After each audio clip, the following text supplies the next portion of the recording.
Hey guys, Florian here, I hope you're doing fine. So painting over a 3D environment is a cool way to give you a head start in the creation of a painting, especially in a professional environment. It kind of helps you bypass a lot of art fundamentals per se and put you in the shoes of a director instead of a painter for a brief moment. Painting an environment is hard, and it comes with its load of challenges. You have to be able to manage a lot of parameters at the same time. So many junior artists are eager to learn how to overcome those obstacles. That's why I opened this YouTube channel, and why once a year I teach a workshop at my former school about my methods of creating environments professionally. My goal is to help my students to develop a new creative process using 3D and be able to create beautiful concept art and illustrations. I'm always trying to stay available for my students during their creation process, and I wanted to show you how I support them with paintovers during the workshop. I asked Noah, one of my students, to allow me to show his work and our process during this video. Fortunately, he said yes, so we can embark on his journey to create a piece for his portfolio. The theme of the workshop was Remnant of an Ancient World. Noah's initial idea was to create a ghost town in the middle of a whimsical environment filled with a lot of gigantic baobabs. After his initial 3D block-out, I thought the intention was pretty interesting. There's quite a bit of depth in the background and room to show the shack's design as well as the trees. However, I think the composition felt too noisy and that we should simplify it a lot. Also, there should be a place where we could read clearly the design and overall intention of having old shacks built around the tree. So I suggested that he remove the hanging bits, zoom out a little bit so we could have a better read on the main subject on the left, and reduce the size of the characters on the right also, so they could feel tiny compared to the mega structure in front of them. I also suggested to push the tree on the right a bit more so we could have a complete baobab in the composition, in order to be sure to understand the kind of environment we are in, the kind of trees that are on the plains, and it helps the spectator create a mental image of the silhouette and imagine the rest. The refined block-out felt much better. We have a very clear hierarchy of elements in the image, a human scale to put in contrast with the big trees around them. There's a lot of room for painting more trees in the back or foliage. While it may be lacking a strong foreground element, in my opinion it's not a big deal, since we should have the water surface that could bring us into the image in the bottom part.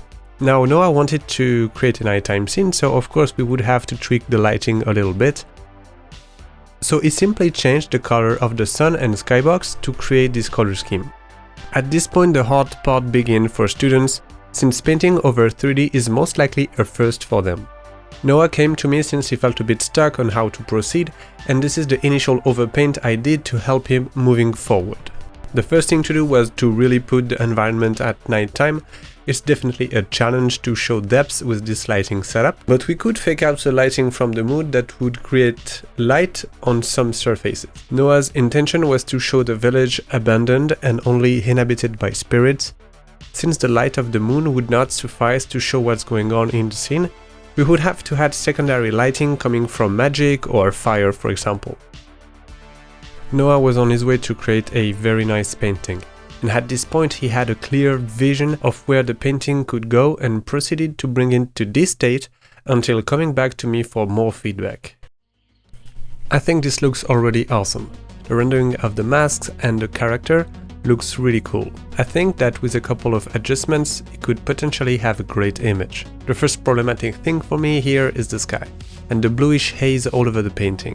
It's really weird to imagine this environment without a clear night sky. After reselecting the sky roughly, I had a sort of backlight on the horizon line.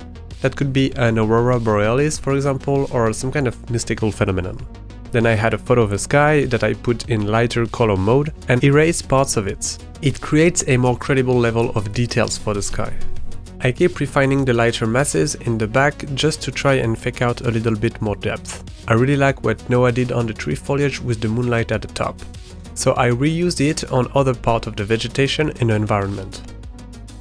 In my opinion, the water area could have more playful brushwork, and it's the perfect place to help emphasize the depth in the image.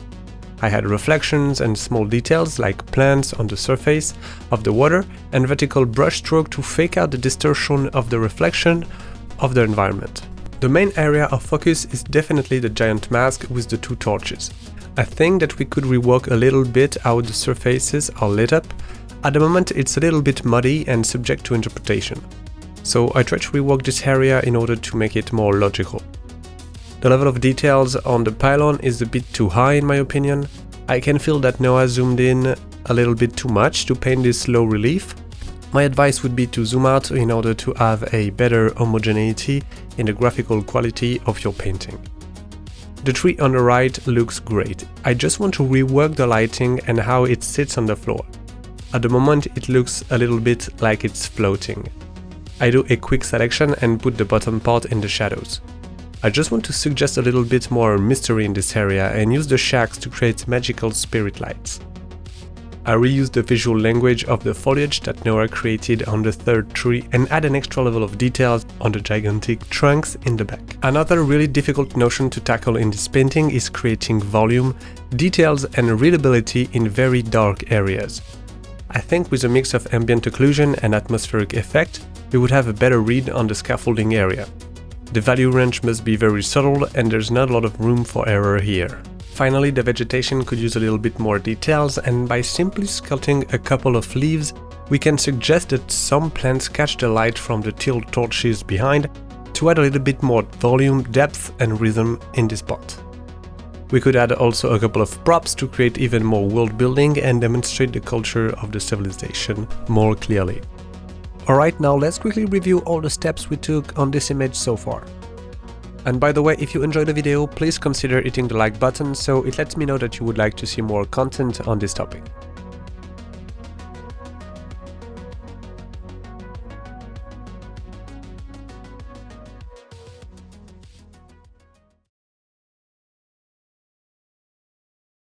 Here is Noah's final painting. I think it looks really nice. He applied a lot of my suggestions pretty well. He also added a couple of character sheets to his post which look tremendous. It's always a good idea to go the extra mile when you're doing this kind of concept in order to show recruiters that you can imagine more than just an image and develop an entire world around it. Many of my students created incredibly cool artworks during this workshop and I was so happy to witness their progression. They were very curious and asked a lot of questions, and the class was very enthusiastic. Keep in mind that you absolutely don't need 3D to create beautiful environments. There are a lot of cool ways to do it, and my goal of sharing my own method is simply to inspire junior artists to try out new ways of working.